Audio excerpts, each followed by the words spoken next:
سیما سچن نے بھانڈا پھوڑ دیا ہے. جس طرح سے انہوں نے پاکستان سے چل کے نیپال اور نیپال سے غیر قانونی طور پر بھارت میں داخل ہونے کی کہانی بنائی, اور اس کہانی پر آدھا انڈین میڈیا اس طرح سے ناچ رہا تھا شاید جیسے ان کی والدہ کی شادی تھی.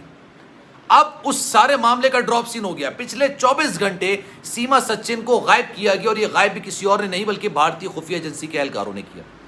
اب انہوں نے باقاعدہ اس کیس کو ATC یعنی انسداد دہشت گردی فورس کے حوالے کر دیا ہے, اور انہوں نے جو سوالات کیے میں آپ کو بھی بتاؤں گا, 10 سے 15 کی قسم کے سوالات کیے, اور ان سوالات کے بعد سیما سچن نے سچ اگل دیا کہ بھائی یہ تو کہانی اپنے اندر کی تھی, یہ تو گھر گھر کی کہانی تھی, یہ کہانی گھر گھر کی پھر اس طرح کی کہانی کیوں بن گئی کہ مجھ پر شک کیا جانے لگا.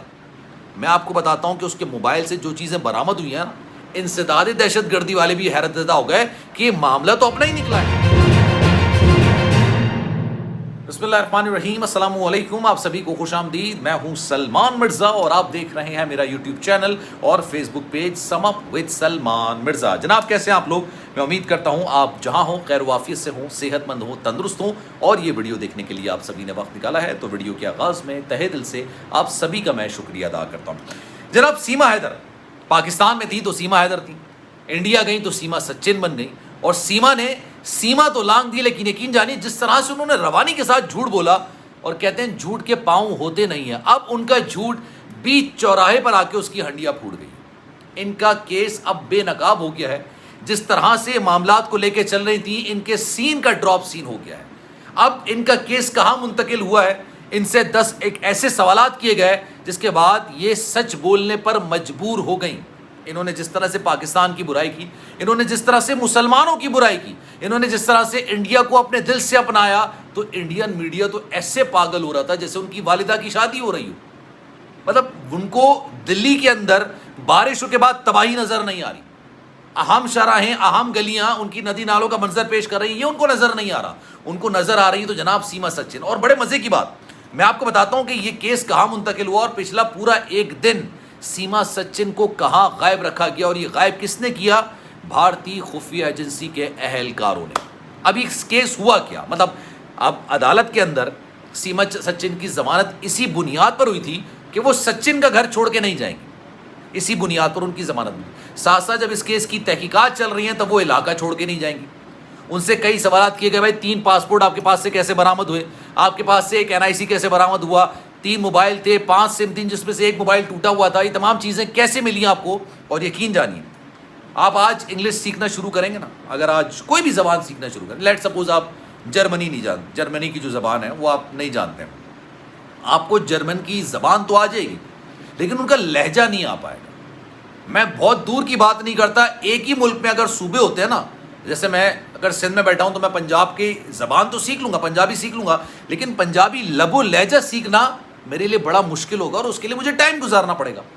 بھارتی میڈیا پہلے تو یہ شادیانے بجا رہا تھا کہ ہم نے ایک پاکستانی کو ہندوستانی میں کنورٹ کر دیا, پھر وہ شادیانے بجانے لگا کہ اتنے سے بچوں کے ساتھ ہم نے جے شری رام کا نعرہ لگا دیا. بڑا بھائی کو ملک فتح کر لیا ان لوگوں نے. اپنی والدہ کی شادی میں جس طرح سے ناچ رہے ہوتے نا یہ لوگ, ان کا منظر ہی کچھ اس طرح تھا. سوری ٹو سے میں اس طرح کی زبان استعمال نہیں کرتا, لیکن ان کا بنایا ہوا جھوٹ خود ان کے گلے میں آ گیا. اس کیس کی پولیس تحقیقات کر رہی تھی. آج کیا ہوا, بڑی دلچسپ کہانی ہوئی ہے. آج ہوا یہ کہ جناب انسداد دہشت گردی فورس ایک ہوتی ہے ATC, انسداد دہشت گردی فورس کے حوالے یہ کیس کر دیا. انہوں نے سیما سچن کو اٹھایا اور انہوں نے نامعلوم مقام پر منتقل کر دیا. وہاں سے پوچھنے لگے کہ بھائی آپ ایک بات بتائیے, آپ پاکستان سے بھارت آئے تو آئے کیسے. اور یہ ساری چیزیں اس لیے ہوئیں کیونکہ بھارتی میڈیا میں اب یہ باتیں آنے لگ گئی تھیں کہ ایک لڑکی جو 2 دن پہلے پاکستان سے ٹریول کر کے بھارت کے اندر آئی ہے, اس کو UP کی زبان اتنی تیزی سے کیسے سمجھ میں آ گئی, لب و لہجہ, اس کا انداز بات کرنے کا. اب اس جھوٹ کو چھپانے کے لیے انہوں نے یہ بات بولنی شروع کر دی کہ پچھلے 6 مہینے سے اس کی ٹریننگ ہو رہی تھی, اس کو باقاعدہ ٹریننگ دی جاتی. یار ایک خاتون کو 4 بچوں کے ساتھ کون ایجنٹ بنا کے بھیجے گا یار, یہ عقلوں پہ ہاتھ کیوں نہیں مارتے ہیں, مجھے واقعی میں بات سمجھ نہیں آتی. اب انسداد دہشت گردی کے جو فورس ہے ان کے پاس جب یہ لوگ بیٹھے ہوئے تھے, ان سے سوالات کیے گئے, کچھ 10 سے 15 کی قسم کے سوالات کیے گئے تھے, اور 2 سے 2.5 گھنٹے سے زبردست قسم کی تفتیش کی گئی. اچھا ATC والوں کو بھی شاید اس بات کا علم نہیں تھا کہ یہ پلانٹڈ خود بھارتی خفیہ ایجنسی کی طرف سے کیا گیا ہے, کیونکہ بھارت کو ایک طریقے سے اپر لیول پر دکھانا تھا, پاکستان کو نچلے لیول پر دکھانا تھا, اور کچھ ایسا معاملہ کریٹ کرنا تھا کہ کسی طریقے سے ہندو مسلم کا ایلیمنٹ آ جائے. بھارت کے اندر نا انتخابات سر پر آ گئے, انتخابات ہونے 2024 کے اندر, اور مودی سرکار جس طرح سے اپنی عزت کروا رہی ہے ہر جگہ پہ جا کے, جس طرح سے اس کی عزت ہو رہی ہے, ابھی پٹھان کے کیس کے اندر جس طرح سے ان کو لان تان کی گئی تھی, ان کو کوئی نہ کوئی ایشو تو چاہیے تھا, اور وہ ایشو ان کو مل گیا تھا.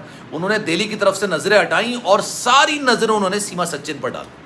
اب سیما سچن سے سوال کیا گیا کہ بھائی آپ کی پہلی ملاقات سچن سے کیسے ہوئی؟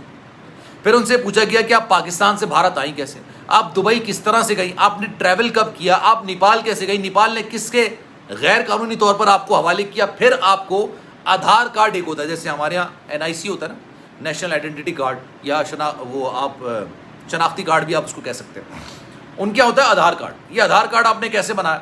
پھر ایک فون برآمد ہوا تھا سیما سچن کے پاس, وہ فون بیسکلی ٹوٹا ہوا تھا.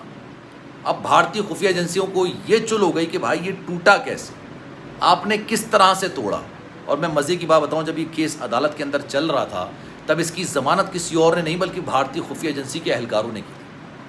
اب یا تو ان کو کسی کتے نے کاٹا ہوگا, اسی لیے انہوں نے ایک ایجنٹ کی, باقاعدہ طور پر پاکستانی ایجنٹ کی انہوں نے ضمانت کروا لی. اس کے بعد ان کو میڈیا کے سامنے پیش کر دیا کہ بھائی جو مرضی چاہے بولو, ہم آپ کو روکیں گے نہیں. بھائی کلبھوشن یادو کو پاکستان نے ہی پکڑا تھا نا, میڈیا کے سامنے پیش نہیں. پوری دنیا کے اندر یہ قانون رائج ہے بھائی کہ کوئی بھی ایجنٹ, سروس ایجنٹ اگر آپ پکڑتے ہیں, حاضر سروس ہو یا ریٹائرڈ ہو, بھائی آپ اس کو میڈیا کے حوالے نہیں کرتے ہیں, میڈیا کے حوالے اس کو نہیں کیا جاتا ہے. لیکن شاید ہوم ورک پورا نہیں تھا, پہلے تو شادیانے بجاتے گئے, پھر ان کو کسی نے کہا کہ بھائی یہ کس طرح سے بھارت کے اندر داخل ہوئی ہے, جو سٹوری آپ لوگ بیان کر رہے ہو اس میں تو بھارتی خفیہ ایجنسی کی, بھارتی بارڈر فورس کی, ان سب کی کارکردگی پر سوال نشان ہے کہ ایک لڑکی 4 بچوں کے ساتھ انٹر ہو گئی, تو آپ کی سیکیورٹی پر سوال نشان ہو گیا. پھر انہوں نے کیس کو تبدیل کرنا شروع. پھر وہ جس طرح سے روانی سے بھارت کے لہجے پہ وہ زبان بات کر رہی تھی, جس لہجے میں بات کر رہی تھی, جس زبان میں بات کر رہی تھی, وہ پاکستان سے جانے والا نہیں کر سکتا ہے. زمین آسمان کا فرق آتا ہے. زبان میں اس لیے فرق آتا ہے, لہجے میں اس لیے فرق آتا ہے کیونکہ آپ 10 لوگوں سے ملتے ہیں, ان کے انداز کو اڈاپٹ کرتے ہیں. جناب اب اس کا ڈراپ سین تو ہو گیا ہے, لیٹس سی یہ کہانی کس منطقی انجام تک پہنچے گی. لیکن اس بارے میں آپ کی رائے کیا ہے, میں چاہوں گا کہ کامنٹ سیکشن میں آپ اپنی رائے کا اظہار ضرور کیجیے. سلمان مرزا کو دیجیے اجازت. زندگی رہی, صحت رہی اور آپ کی دعائیں رہیں تو انشاءاللہ آپ سے پھر ملاقات ہوگی. خیال رکھیے گا اپنا. اللہ حافظ.